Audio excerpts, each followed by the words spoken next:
महापुराण कहती है जहां भगवान शंकर का जल बहकर जा रहा हो उस स्थान पर दंडी का मुख होना चाहिए। कौन से स्थान पर? जम के बोलो जल्दी से। जहां से जल बहकर जा रहा है। अगर आपने बेलपत्री उठाकर कहीं पे भी चढ़ाते रहे, पूरी जिंदगी चढ़ाते रहो तो शंकर प्रसन्न नहीं होगा। पूरी जिंदगी चढ़ाओ आप बेलपत्री तो शिव प्रसन्न नहीं होगा। थोड़ा रिटर्न बढ़ाइए तो भगवान शंकर प्रसन्न नहीं होगा। दंडी का मुख जहां पर जल बहकर जा रहा हो, जलाधारी की ओर से इस डंडी का मुख उधर 5 जगह पर बेलपत्र चढ़ाना चाहिए अपनी कामना की पूर्ति के लिए। कहां कहां? पहली बेलपत्र भगवान शंकर के मंदिर में प्रवेश करते समय भगवान शंकर की चौखट पर साइड। दूसरी बेलपत्र भगवान शंकर के नंदी के सिर पर। कहां पर? नंदी के सिर पर। तीसरी बेलपत्र भगवान शंकर की जलाधारी पर जहां से पानी बहकर जा रहा है। चौथी बेलपत्र भगवान शंकर के ऊपर जो पात्र लगा रहता है जिसमें से जल गिरता है उस जलाधारी पर। और 5वीं बेलपत्र भगवान शंकर के शिवलिंग के ऊपर चढ़ा देने पर व्यक्ति की मनोकामना पूरी हो जाती है। कहते हैं सोमवार के दिन की अष्टमी पड़ने पर। कौन से दिन? सोमवार के दिन। कौन सी तिथि? जम के बोलो। अष्टमी। सोमवार के दिन अगर अष्टमी तिथि पड़े और उस दिन अगर 5 बेलपत्र भगवान शिव को समर्पित कर दी जाए तो व्यक्ति जो सोचकर जिस कामना से जिस मनवांछित फल के लिए बेलपत्र चढ़ाता है उसकी वो कामना मात्र 3 महीने में पूरी हो जाती है। मात्र 3 महीने। शंकर की बेल। इस बेलपत्र का बड़ा महत्व है जी। क्यों महत्व है? क्योंकि ये बेलपत्र भगवान माता पार्वती के नयन अश्रु से प्रकट हुई। और रुद्राक्ष, जिस रुद्राक्ष को अपन पहनते हैं, ये रुद्राक्ष कहां से हुआ? भगवान शंकर के नयन अश्रु से प्रकट।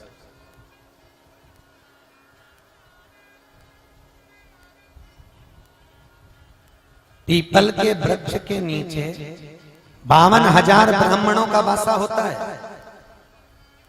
पीपल के वृक्ष के नीचे, पीपल के पेड़ के नीचे 33 करोड़ देवी देवता का निवास होता है।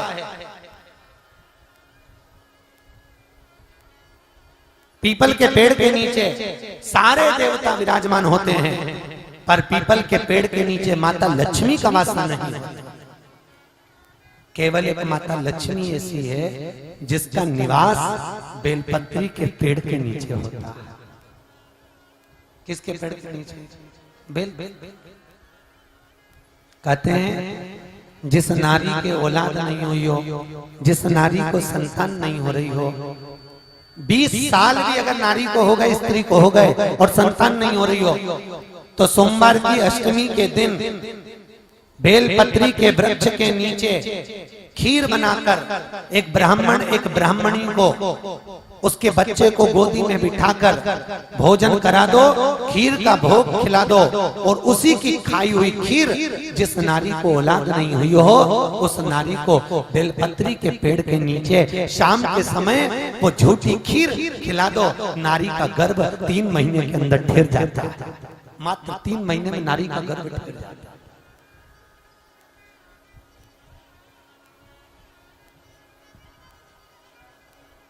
संपदा को देने, वंश को बढ़ाने, श्रेष्ठता पर बेलपत्र।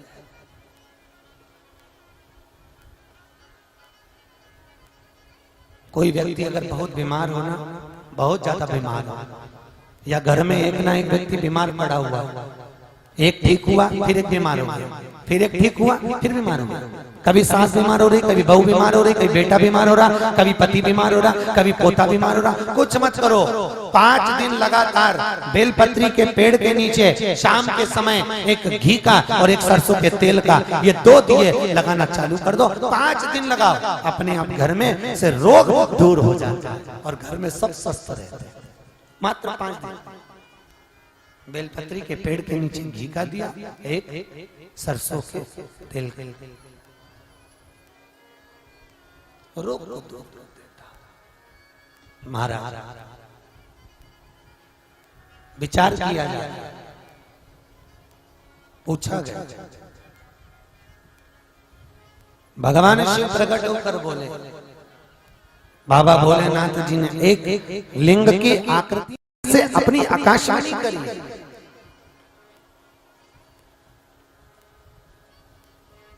कि मृत्यु लोक में अगर मेरी पूजन होगी तो स्वरूप की नहीं होगी। मृत्यु लोक में अगर मुझे पूजा जाएगा तो केवल एक लिंगायत आकृति में, एक शिवलिंग की आकृति में ही पूजा जाएगा।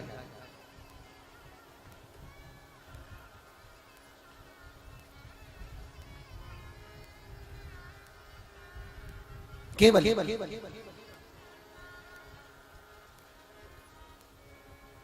महाराज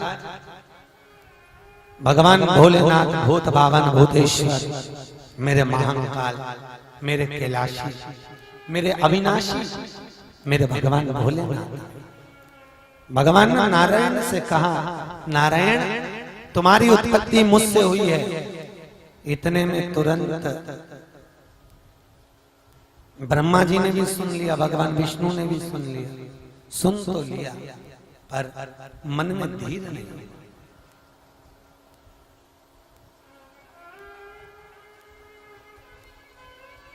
क्या ये सत्य है?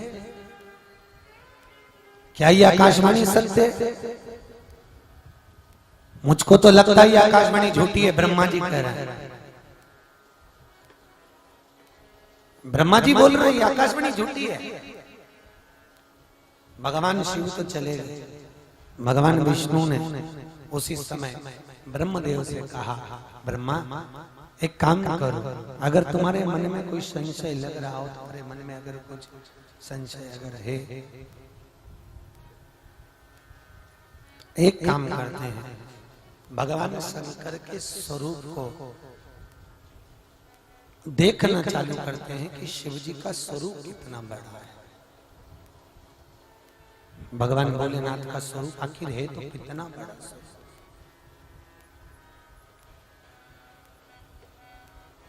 ब्रह्मा जी ने भगवान विष्णु से कहा, नारायण मैं जानना चाहता हूं कि भगवान शंकर आखिर कितने बड़े हैं। ये भगवान शंकर का शिवलिंग आखिर कितना बड़ा है। ये भगवान शंकर का स्वरूप कितना बड़ा है, मैं जानना चाहता हूं। अच्छा, कई लोग होते हैं जिनके मन में ये रहता है, हाउ ये पत्थर का शिवलिंग है, क्या इसमें भगवान होगा? भैया, एक ज्योतिर्लिंग स्वरूप अगर शिव जी का है तो उसमें शंकर सपरिवार विराजमान है। शिव उसमें सपरिवार विराजमान।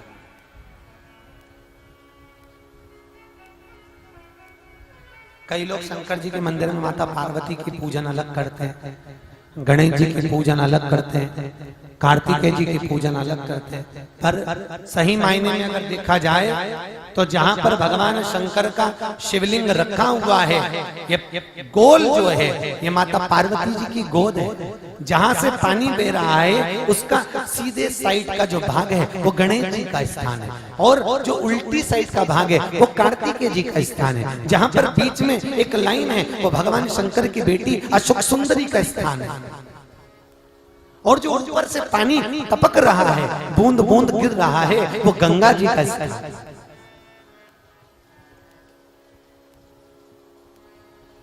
वो गंगेश्वरी। महाराज पूरे शिवलिंग पर, पूरी जलाधारी पर भगवान शंकर का संपूर्ण परिवार विराजमान, संपूर्ण पूरा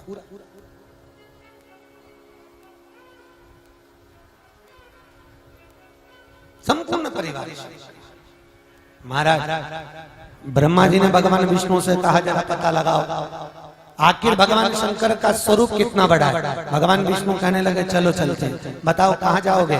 भगवान ब्रह्मा जी ने कहा एक काम करता हूँ, मैं ऊपर जाता हूँ, तुम नीचे जाओ, पताल में जाकर देखो कि भगवान शंकर का स्वरूप कितना बड़ा है। मैं ऊपर जाता हूँ, मैं भगवान शंकर का सिर देखता हूँ, इस शंकर जी के शिवलिंग का मस्तक देख कर आता। ठीक है जाइए। ब्रह्मा जी ऊपर गए, भगवान विष्णु नीचे गए। अब ब्रह्मा जी ऊपर गए, जाते गए, पर ब्रह्मा जी को भगवान शंकर के शिवलिंग का सिर नहीं मिला। बोलो हर हर महा। आवाज नहीं आई, जरा दमदारी से बोलो, दोनों हाथ उठाकर जम के बोलोगे देव तो महादेव देगा, और ऐसे आलसियों की तरह बोलोगे तो भगवान भी क्या करें। बोलो हर हर। भगवान चले। अब भगवान विष्णु तो नीचे गए पताल में, और भगवान विष्णु जब पताल में पहुंचे, बहुत नीचे पहुंच गए। भगवान विष्णु को लगा कि भगवान शंकर के चरण नहीं मिलेंगे, भगवान विष्णु वापिस आ गए।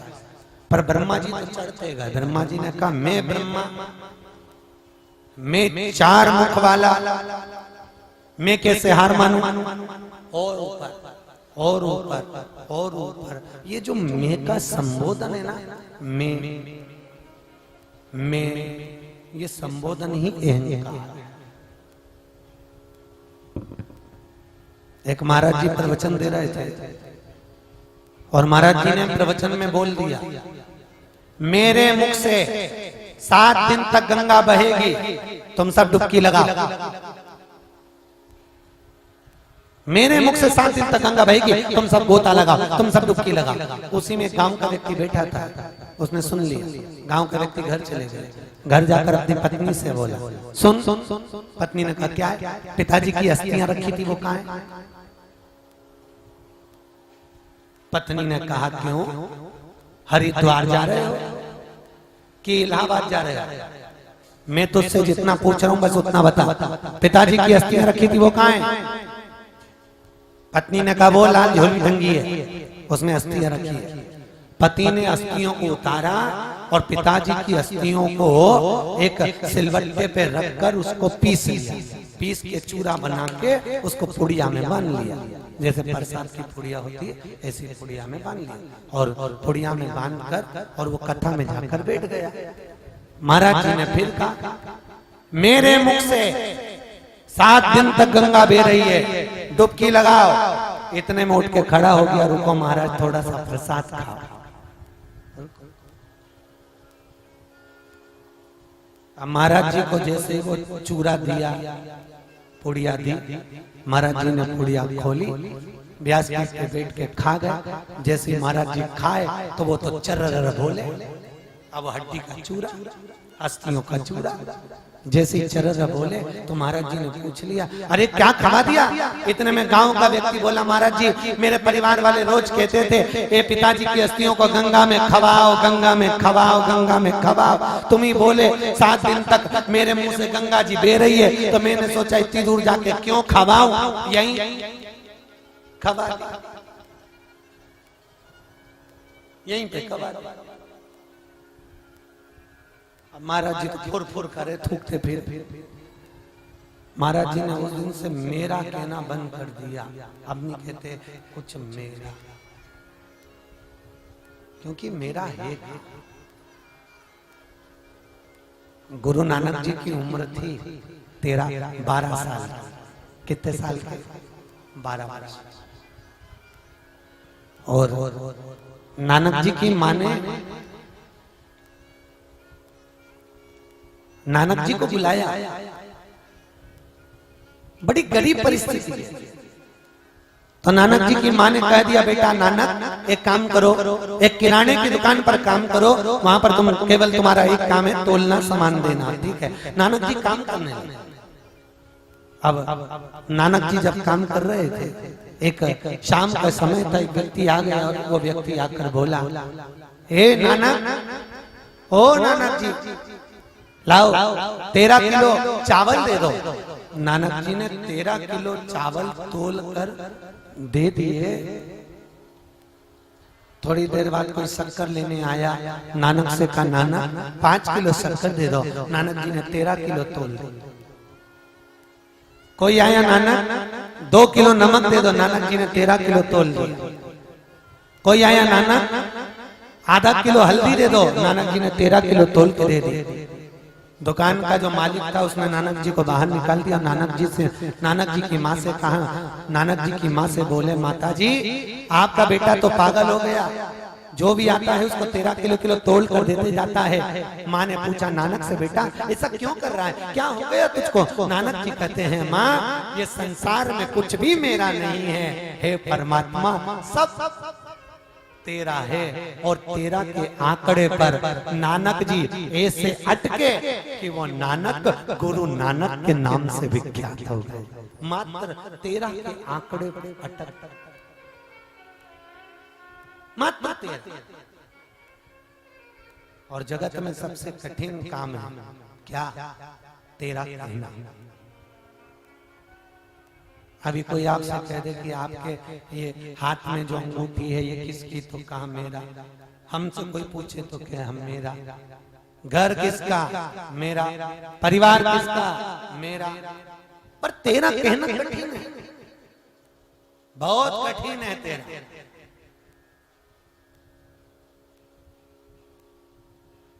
लोग आरती भी गाते हैं ना, उसमें एक अंतरा आता है, एक लाइन आती है, तन मन धन सब कुछ तेरा। तेरा कहते समय भी उसके हाथ में एक तो आरती का दिया रहता है, दूसरे हाथ में घंटी रहती है, और एक हाथ से आरती उतारते जाए, दूसरे हाथ से कहते जाए, तन मन धन सब कुछ तेरा। भगवान समझ जाते हैं के जरूर रहा, पर दूसरे हाथ से तो ठेंगा ही दिखा रहा है कि कुछ भी नहीं है तेरा, समझ ले। हम के जरूर रहे, पर भगवान ये तुम्हारा नहीं है, हम के भले दे। कहने से क्या हुआ? पहले लोग आरती करते थे तो जब घंटी बजाते थे, घंटी के लिए अंगूठा नीचे रखा जाता, घंटी का अंगूठा नीचे रखा। अब घंटी का अंगूठा ऊपर हो गया, ये भगवान को भी ठेंगा दिखा देते हैं, ये सब कुछ मेरा है, अपना मत समझना कि तुम्हारा कुछ है।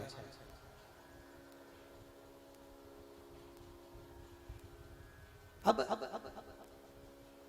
ब्रह्मा जी ऊपर की ओर चलते चले और भगवान विष्णु पाताल से निकलकर नीचे से ऊपर आ रहा, ऊपर। अब ब्रह्मा जी के मन में ये विचार हुआ कि मैं ऊपर तो आ गया और मुझे भगवान शंकर का सिर नहीं मिला, तो ब्रह्मदेव के मन में आया कि अगर मैं नीचे जाऊंगा और भगवान विष्णु मुझसे पूछेंगे, क्यों ब्रह्मदेव, क्या आपको भगवान शंकर का सिर मिला? और मैं मना करूंगा तो वो कहें, हंसेंगे कि बताओ मुझको तो चरण मिल गए और उसको सिर नहीं मिला। तो ब्रह्मा जी ने चाल चली, और ब्रह्मा जी चाल चलते चलते ब्रह्मदेव ने वहीं से एक केतकी के पुष्प को देखा, और केतकी के फूल को देखकर ब्रह्मा जी ने केतकी के पुष्प को तोड़ लिया, और केतकी के फूल को तोड़कर ब्रह्मा जी ने कहा, केतकी के फूल तुम हमारे साथ नीचे चलो, और चलकर भगवान विष्णु से कह देना कि ब्रह्मा जी को भगवान शंकर का सिर मिल गया। अब केतकी का फूल बोला, मैं झूठ काहे को बोलूं? भाई व्यक्ति झूठ जब बोलता है जब उसका कोई लाभ होता है। सही है कि गलत है? अब जब व्यक्ति का कोई लाभ ही नहीं है तो फिर झूठ बोलने से लाभ क्या? मैं क्यों झूठ बोलूं? उसी समय तुरंत ब्रह्मा जी ने कहा केतकी के फूल सुन, तुझे मैं सुगंधित बनाकर रखूंगा, सारे देवताओं पर तुझे चढ़वाऊंगा, तू चल। और केतकी के फूल को ब्रह्मा जी लेकर जाने लगे। इतने में केतकी का पुष्प बोला, मैं चलकर झूठ तो बोल दूंगा, पर मेरे वचन पर अगर किसी ने विश्वास नहीं करा तो इतने में वहीं से एक गाय निकल कर जा रही थी, गौ माता निकल कर जा रही थी। गाय को ब्रह्मा जी ने रोक लिया और गौ माता को रोक कर कहा, गौ माता रुको, रुको जरा। गौ माता रुक गई। गौ माता ने कहा, बोलो ब्रह्मदेव, क्या बात है, क्या चाहते हो? ब्रह्मा जी ने कहा, गौ माता तुम हमारे साथ नीचे चलो और भगवान विष्णु के सामने चलकर कह देना कि ब्रह्मा जी को भगवान शंकर का सिर मिल गया, मस्तक मिल गया। गाय ने कहा, मैं गाय को झूठ बोलूं? ब्रह्मा जी ने कहा, अगर तुम झूठ बोलोगी तो तुमको सबसे पहली रोटी घर की तुमको दिलवाऊंगा। गाय ने कहा, फिर तो झूठ बोल लूंगी। ठीक है, चलो। आप बताओ, एक रोटी के चक्कर में गाय झूठ बोल? और अपन सब कोई गाय से कम है क्या? अपन भी रोटी के चक्कर में तो दुकान पे बैठकर दिन भर झूठ बोलते हैं, दिन भर झूठ बोलते। ठीक है, चलो मैं झूठ बोल। गाय आ गई, केतकी का पुष्प गया।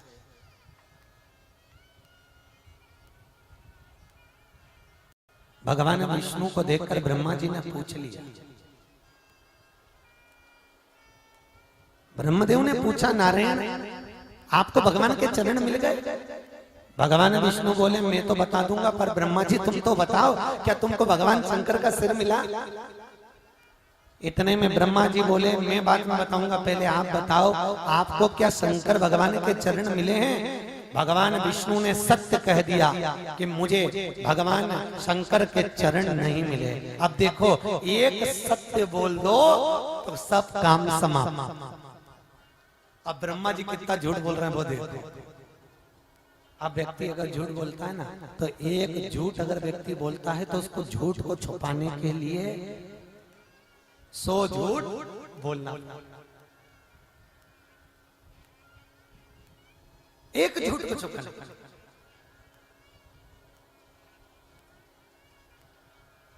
ब्रह्मा जी आपको क्या भगवान शिव का सिर मिला? ब्रह्मा जी बोले, हाँ मुझे सिर मिला। ना मानो तो इस केतकी के पुष्प से पूछ लो। अब सबूत की जरूरत किसको है? झूठ। सबूत की जरूरत किसको है? झूठ। अगर ब्रह्मा सत्य बोल देते तो सबूत की जरूरत पड़ती क्या? नहीं मानो तो आप केतकी के फूल से पूछो। केतकी के पुष्प से पूछा भगवान विष्णु ने। भगवान शंकर के शिवलिंग के सामने केतकी के पुष्प से पूछा जा रहा है, बता केतकी के पुष्प, क्या ब्रह्मा जी ने भगवान शंकर का सिर देखा? इतने में केतकी का पुष्प बोला, हाँ ब्रह्मा जी ने भगवान शंकर के सिर देखा है। इतने में आकाशवाणी हो गई उस शिवलिंग में से कि ये केतकी का फूल झूठ बोल रहा है।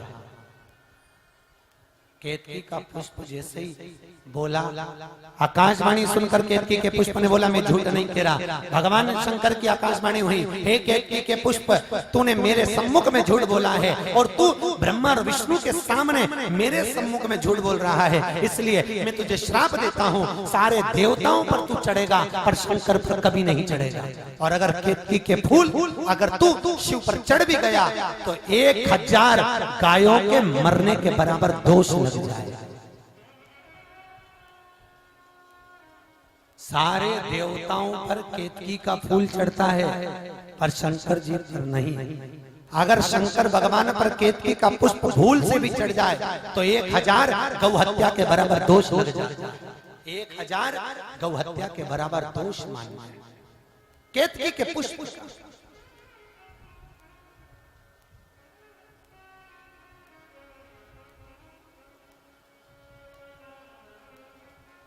तो झूठ बोल, तूने झूठ कहा है। इतने में तुरंत ब्रह्मा जी बोले, ये आकाशवाणी झूठी है।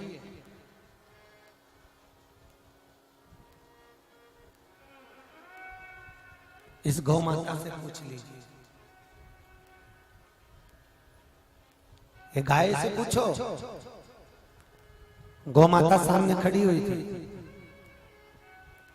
और गौ माता को देखकर उसी पल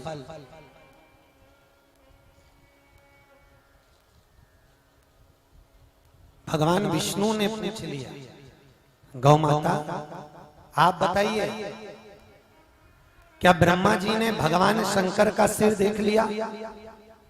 गौ माता ने कहा हाँ, ब्रह्मा जी ने गौ माता का, गाय बोल रही है ब्रह्मा जी ने भगवान शिव का सिर देखा है। ओ आकाशवाणी फिर हो गई और आकाशवाणी हुई कि हे भगवान नारायण, ये गाय झूठ कह रही है, ये गाय झूठ बोल रही है। किसने? भगवान ब्रह्मा ने शिव सिर देखा, गाय झूठ कह रही है। गौ माता कहती है आकाशवाणी झूठी है। तब भगवान शंकर के शिवलिंग में से आवाज आई, हे गौ माता, तू जगत की माँ होकर तूने झूठ कहा है, जा मैं तुझे श्राप देता हूँ, तेरा पूरा शरीर पूजा जाएगा पर तेरा मुख अपूज्य होगा। तूने जिस मुख से झूठ बोला है, तेरा मुख वो अपूज्य माना जाएगा। और गाय माता का पूरा शरीर पूज्य है पर गाय का मुख अपूज्य है। ये गाय ने एक बार झूठ नहीं बोला है, गौ माता ने 2 बार झूठ बोला। एक बार राम सीता लक्ष्मण तीनों वन की ओर जा रहे थे और राम सीता लक्ष्मण जब वन में गए तब गया नदी के तट पर, फाल्गु नदी के तट पर दशरथ जी के जब प्राण छूट चुके थे, राम सीता स्नान कर रहे थे। सीता और राम के स्नान करते समय दशरथ जी आ गए और दशरथ जी ने आकर कहा, राम लाओ मुझे पिंड दान कर दो, नहीं तो मैं नरक चले जाऊंगा, मुझे पिंड दे दो। तब राम जी ने कहा, पिताजी पिंड बनाने के लिए चावल चाहिए, चावल मेरे पास में नहीं है, आप कल पिंड लेकर जाना। इतना कहा और कहकर दशरथ जी चले गए। दूसरे दिन उसी समय पर राम जी तो भिक्षा मांगने गए और माता सीता स्नान करने गई। उतनी देर में दशरथ जी वापिस आ गए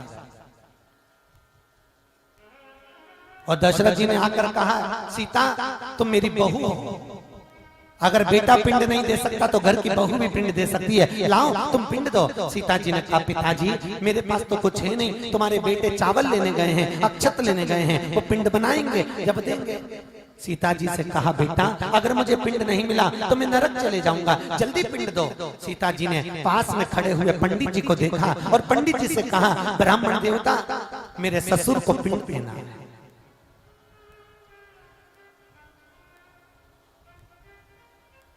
मेरे ससुर को पिंड देना।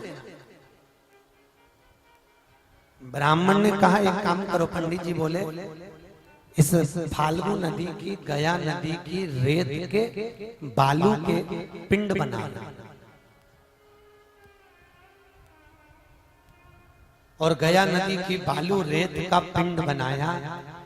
सीता जी ने एक पिंड फाल्गु नदी को, गया नदी को दिया, दूसरा पिंड गाय को दिया, तीसरा पिंड ब्राह्मण को दिया और सीता जी ने चौथा पिंड दशरथ जी को दिया। दशरथ जी पिंड लेकर गए। थोड़ी देर बाद राम जी आ गए और राम जी ने आकर कहा, सीता जानकी ले ये चावल ले और पिंड बनाओ। सीता जी कहती है, प्रभु मैंने पिंडदान कर दिया, पिंडदान कर दिया। आप ना मानो तो फाल्गु नदी से पूछ लो। फाल्गु नदी से कहा राम जी ने, क्यों फाल्गु, क्या सीता जी ने पिंडदान कर दिया? फाल्गु ने मन में सोचा, मेरी बालू रेत मुझ में डाल दी, ऐसा कोई पिंडदान होता है? फाल्गु नदी ने कहा, नहीं महाराज, सीता जी ने कोई पिंडदान नहीं करा। तब माता सीता की आंखों में अश्रु भर गए और माता सीता रोते हुए बोली, ए फाल्गु नदी, ए गया नदी, तूने मेरे स्वामी के सामने झूठ बोला है, जा मैं तुझे श्राप देती हूँ, जब तक तुझे खोदे नहीं तब तक तुझ में पानी निकले नहीं। आप में से गया जी कौन कौन गया? गयो गया जी? देखा है जाकर? पूरी गया नदी पर बालू रेत जमी होती है, इतना खोदो तब उसमें से पानी निकलता है, तब लोग उसमें पिंडदान करते हैं।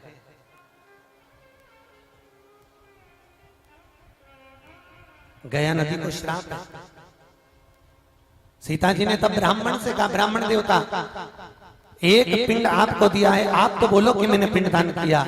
तब ब्राह्मण ने सोचा बालू रेत का पिंड दिया, क्या मेरा पेट भराएगा, क्या मेरे बच्चों का पेट भराएगा? ब्राह्मण ने कह दिया, महाराज जी सीता जी ने कोई पिंडदान नहीं करा। इतना सुना सीता जी ने श्राप दे दिया, ब्राह्मण देवता तूने ही पिंडदान कराया, तूने ही संकल्प दिलाया, मैं तुझे श्राप देती हूँ कि तूने लालच के अधीन होकर झूठ बोला है, इसलिए जा मैं तुझे श्राप देती हूँ। पंडित ब्राह्मण तो कितना भी जोड़ लेना, हमेशा तेरे यहाँ कमी ही पड़ी। ब्राह्मण को श्राप दे दिया। सीता जी ने फिर कहा, गौ माता अब आप तो बोलो कि मैंने पिंडदान करा है। गौ माता ने देखा राम जी के हाथ में चावल थे, चावल के चक्कर में सीता जी के सामने गाय ने झूठ कह दिया, राम जी सीता जी ने कोई पिंडदान नहीं करा।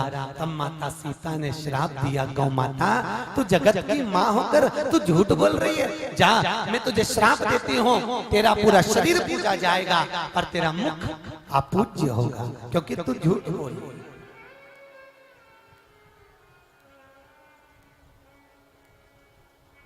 गाय झूठ बोल, शंकर जी के सामने भी गाय ने झूठ बोला था और सीता और राम के सामने भी गाय ने झूठ बोला। इसलिए आज भी नियम है,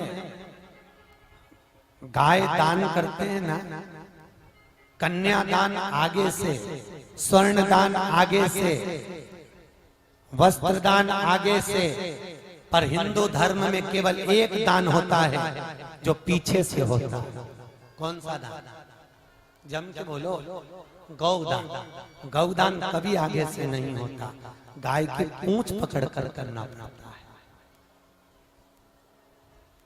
और गौदान करते समय नियम ध्यान रखो, जो व्यक्ति गाय का दान देता है वो गाय की परिक्रमा पूरी नहीं लगाता, पीछे से परिक्रमा चालू कर कर गाय के पांव के नीचे से निकलकर वापिस पीछे आ जाता है, पर आगे नहीं जाता। शास्त्र कहता है, शिव महापुराण कहती है, अगर गाय दान करते समय अगर गाय के सामने से परिक्रमा कर ली जाए तो गाय दान का फल समाप्त हो जाता है। इसलिए गौदान करते समय गाय दान करने के बाद गाय के नीचे से निकलना पड़ता है, आगे नहीं जाता, क्योंकि गाय ने झूठ बोला। सोचो, गाय झूठ बोली तो लोग उसके सामने से परिक्रमा नहीं करते, तो तुम कितना झूठ बोलते हो। अगर व्यक्ति अगर दिन भर झूठ बोले तो हिंदू रीति से, शिव महापुराण से, तो नियम से देखा जाए तो झूठ बोलने वाले का मुंह देखने का भी धर्म है। मुंह देख शास्त्र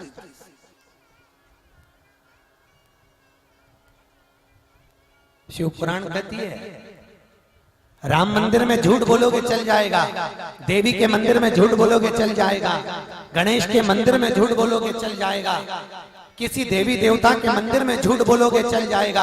और शिव पुराण कहती है, शंकर के ओटले पर, शंकर के मंदिर में, शंकर के दरवाजे पर अगर एक झूठ भी निकल गया तो व्यक्ति का बुढ़ापा तड़प तड़प के निकलता है, व्यक्ति को बहुत भोगना पड़ता है।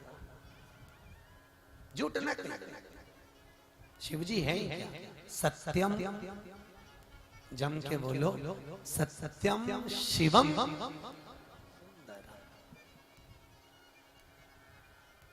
शिव जी के सिर पर 3 लाइन, त्रिपुंड, सत्यम शिवम सुंदर।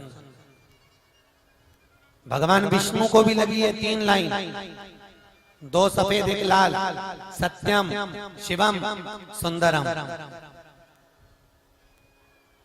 पर दुनिया के लोगों ने आज के जमाने में सत्य को मिटा दिया, शिव को मिटा दिया, सुंदर बनने के लिए एक लगा दिया। अब ना सत्य रहा ना शिव रहा, बस व्यक्ति जिससे सुंदर दिखे वो स्वरूप।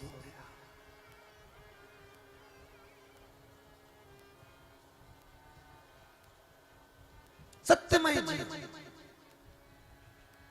असत्य नहीं।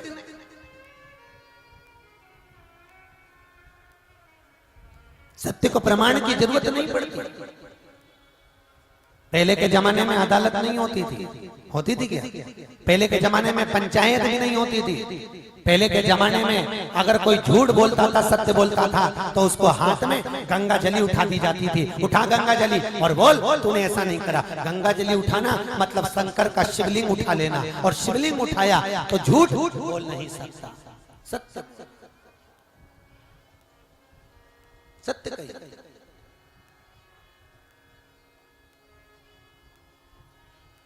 इसलिए शमशान ले जाते समय क्या बोलते हैं? बोलो तो राम नाम सत्य है। क्यों? शमशान ले जाते समय कह रहे हैं, शॉपिंग मॉल ले जाते समय कहता है। शॉपिंग करते समय कोई बोलता है? कहीं बफेट में भोजन करने गए तब कोई बोलता है? नहीं। किसी की शादी में गए तो कोई बोलता है? नहीं। पर शमशान ले जाते समय, शंकर के दरवाजे पर जाते समय, शमशान की भूमि पर पहुंचते समय हर व्यक्ति बोलता है राम नाम। अरे बोलो तो, तुमको क्या हो गया? बोलो राम नाम सत्य। क्यों कहते हैं? क्योंकि पूरी जिंदगी झूठ बोल बोल के मर गया। अब तू तो चले गया, पर हम भोलेनाथ के दरवाजे पर तुझे लेकर जा रहे हैं। और उतनी देर भी अगर सत्यता का पथ जी लिया तो जीवन सार्थक हो गया। राम नाम सत्य।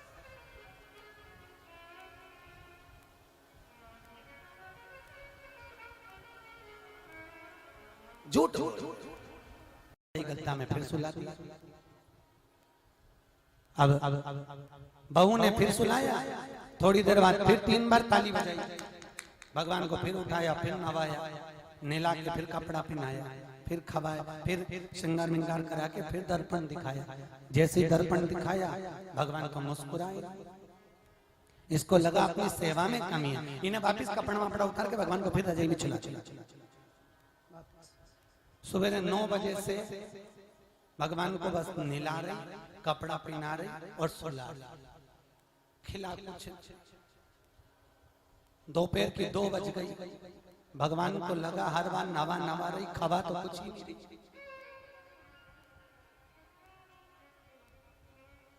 2 बजे दोपहर में फिर आ गई,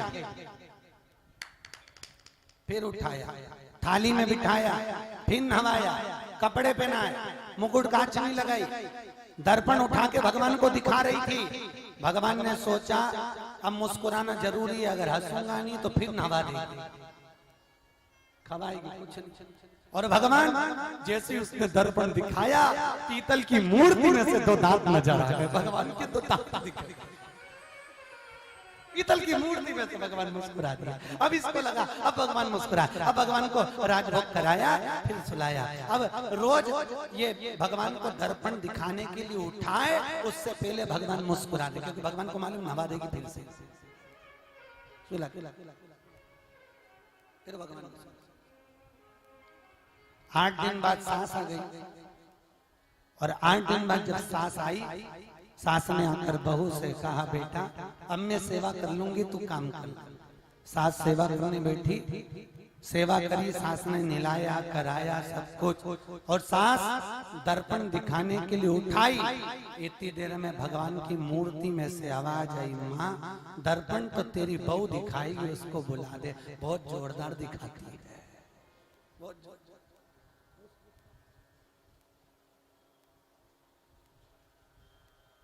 निर्मल मन सोम भाव है तो भगवान है, और अगर भाव नहीं तो भगवान भी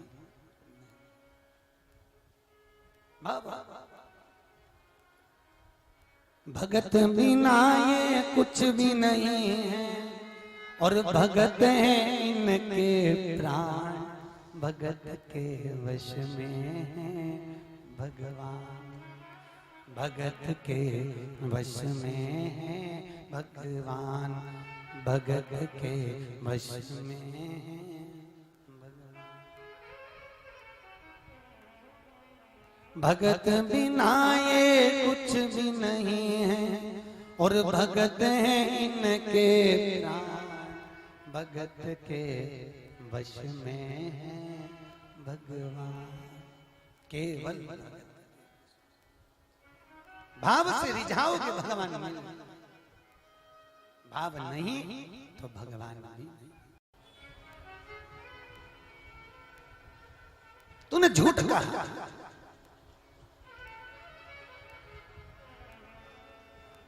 भाई शिव महापुराण की कथा कहती है एक बार मुख से अगर झूठ निकल जाए तो व्यक्ति की 7 पीढ़ी को नरक भोगना पड़ता है। सोचो अपन दिन भर में कितना झूठ बोलते हैं।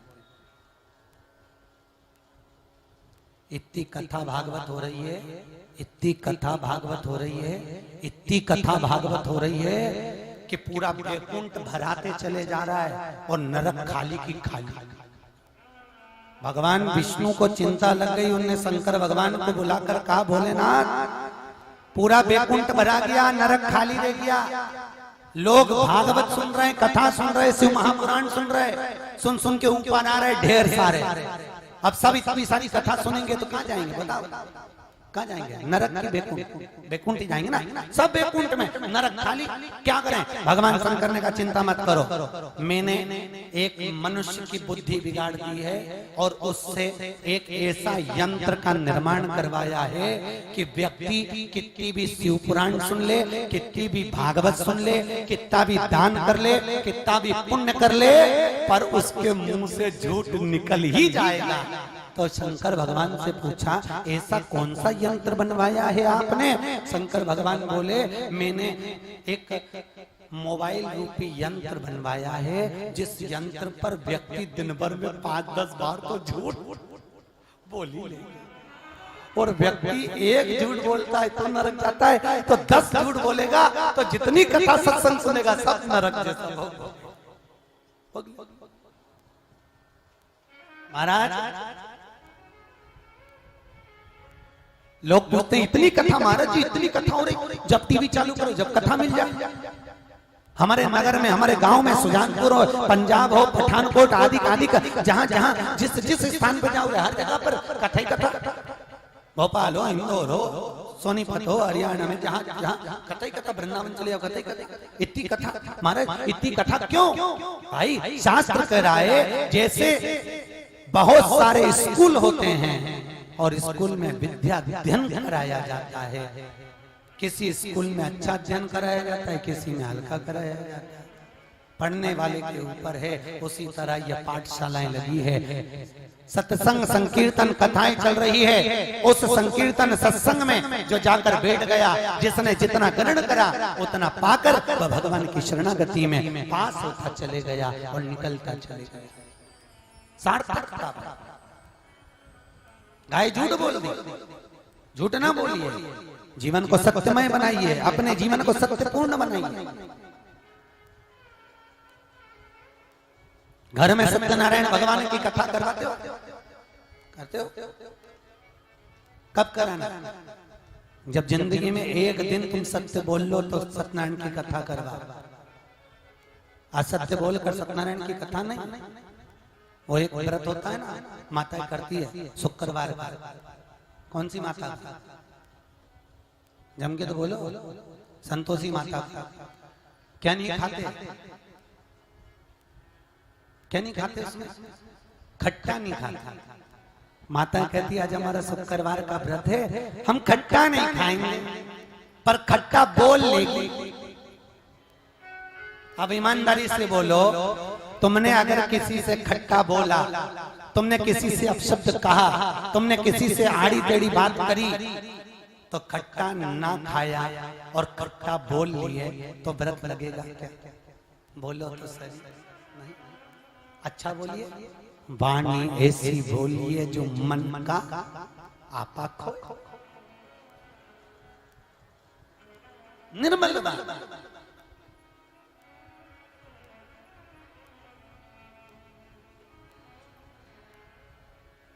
अच्छा बोलोगे अच्छा मिलेगा,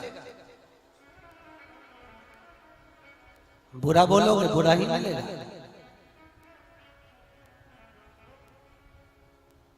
आप भगवान भोलेनाथ ने गौ माता को श्राप दिया, समय आया और इतने में ब्रह्मा जी बोले ये आकाशवाणी झूठी है। तब भगवान शंकर को क्रोध आ गया, ब्रह्मदेव तुम देवता होकर झूठ बोलते हो, ब्रह्मा जी मैं तुम्हें समझा रहा हूं मान जाओ। फिर ब्रह्मा जी बोले ये आकाशवाणी झूठी है। भगवान शिव को क्रोध आया, शंकर भगवान ने अपने पांव का अंगूठे का नख तोड़ा, शंकर भगवान ने नख को फेंका, फेंकते से उस नख से काल भैरव प्रकट हो गया, काल भैरव प्रकट हो गया। और भगवान शंकर के नख से जब काल भैरव प्रकट हुआ, भगवान शंकर ने कहा जाओ काल भैरव इस ब्रह्मा का सिर काट दो जिस सिर से ये झूठ बोल रहा। काल भैरव प्रकट होकर अपनी चीटी उंगली के नख को तोड़े और तोड़कर काल भैरव ने उस नख को फेंका और ब्रह्मा जी का सिर कट गया।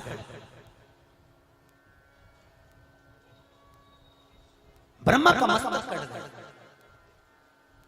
लुढ़कता रहा, शीश लुढ़क रहा। और अभी भी वो शीश जो लुढ़क रहा ना वो भी कह रहा है ये आकाशवाणी झूठी। बताओ इतना इतना होने के बाद भी झूठ बोलना बंद नहीं कर रहा। वो कहे ना सत्य को प्रमाण की जरूरत नहीं है पर झूठ को 100 झूठ बोलकर बचाना पड़ता है।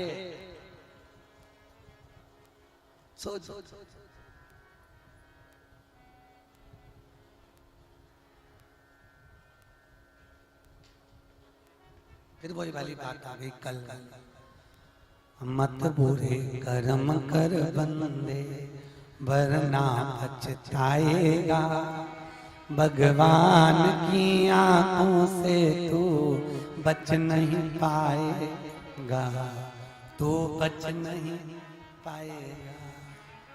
अरे ओ अज्ञानी मत कर नादानी। क्यों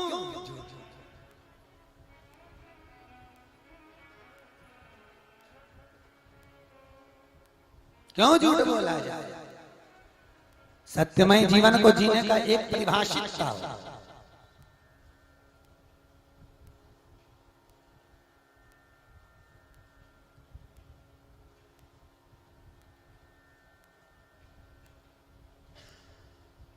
कि सत्य नाम में राम है, सत्य नाम गुरु नानक का, सत्य नाम है शिव शंकर का, सत्य नाम दाती रानी का, सत्य में नारायण बसता, सत्य है विश्वनाथ का, सत्य सत्य जो निरंतर जपता, सत्य परमात्मा।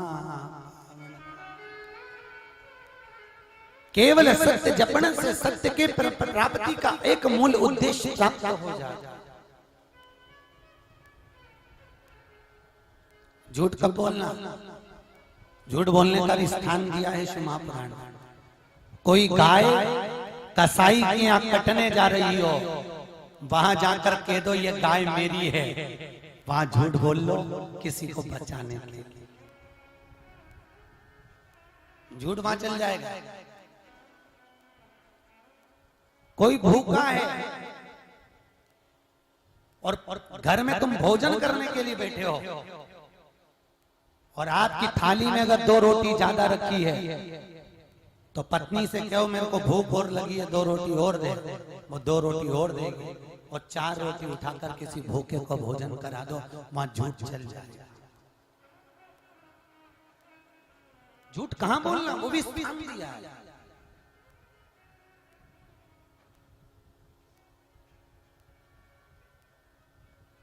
सत्य सत्यमय जी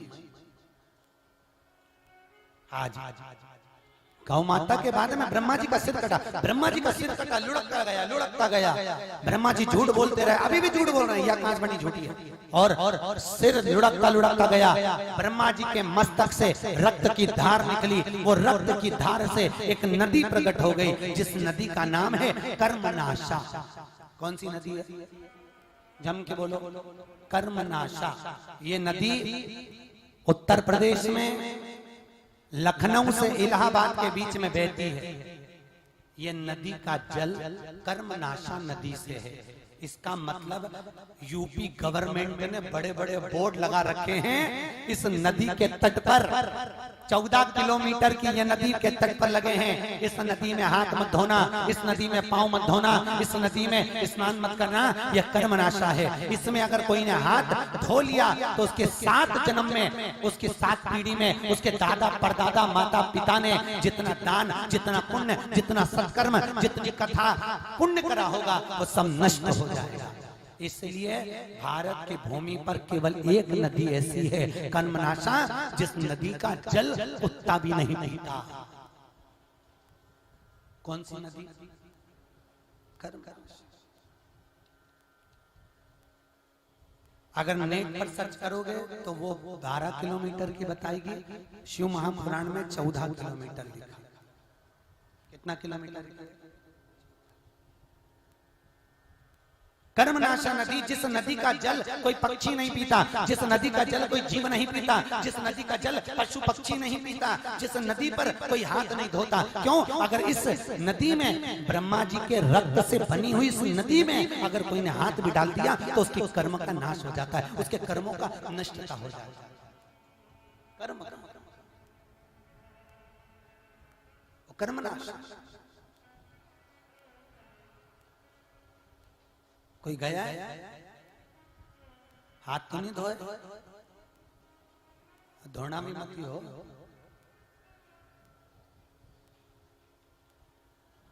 कर्म ब्रह्मा जी के रक्त से बनी। शीश दूर जाकर फेंकाया। इतने में भगवान विष्णु ने आकर भगवान शंकर की आराधना करी। भोलेनाथ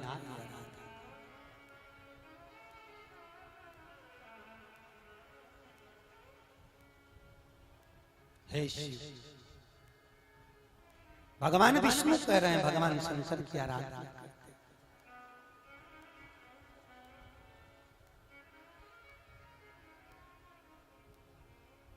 कि हे भोलेनाथ, हे त्रिकालदर्शी, हे कैलाशी, हे विनाशी, हे शंकर, हे करुणा करता भोलेनाथ, इन ब्रह्मा जी को क्षमा कर दीजिए। ये ब्रह्मा जी झूठ बोले, इनको क्षमा कर दीजिए। भगवान शिव तो क्रोध में लाल हो।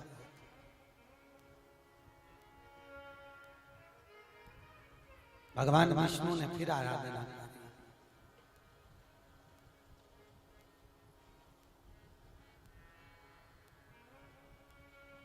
भगवान शिव की फिर आराधना करी। भगवान नारायण ने विनती करी, दिगंबरा दिगंबरा काशी विश्वनाथ भजो दिगंबरा।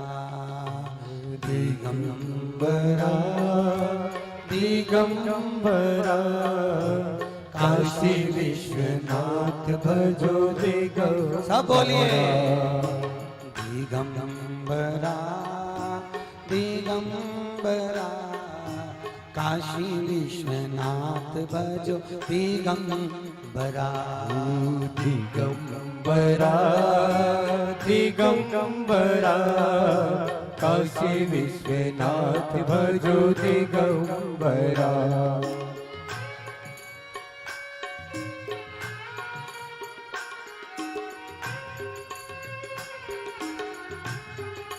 जय हो।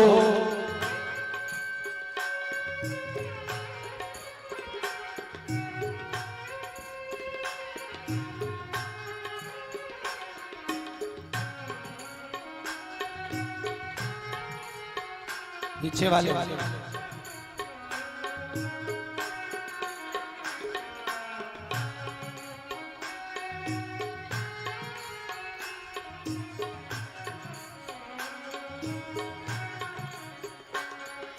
उज्जैनी महाकाल भजो दिगंबरा, उज्जैनी महाकाल भजो दिगंबरा, उज्जैनी महाकाल भजो दिगंबरा, उज्जैनी महाकाल भजो दिगंबरा, ओ काशी विश्वनाथ भजो दिगंबरा, काशी विश्वनाथ भजो दिगंबरा, ओ काशी विश्वनाथ भजो दिगंबरा, काशी विश्वनाथ भजो दिगंबरा, दिगंबरा दिगंबरा, काशी विश्वनाथ भजो दिगंबरा, दिगंबरा दिगंबरा, काशी विश्वनाथ भजो दिगंबरा।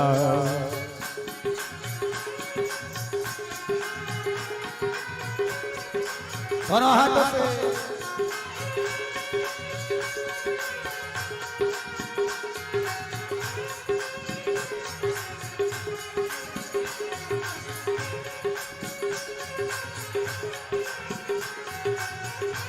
जय हो।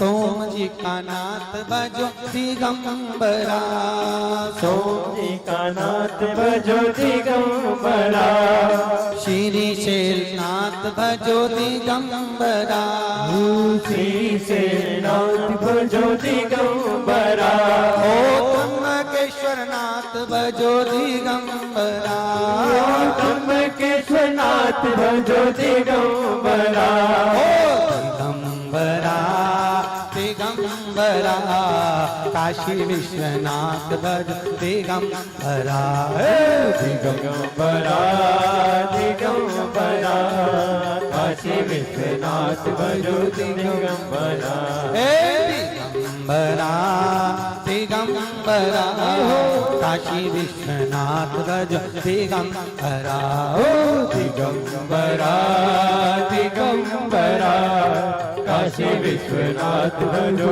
दिगंबरा। आओ से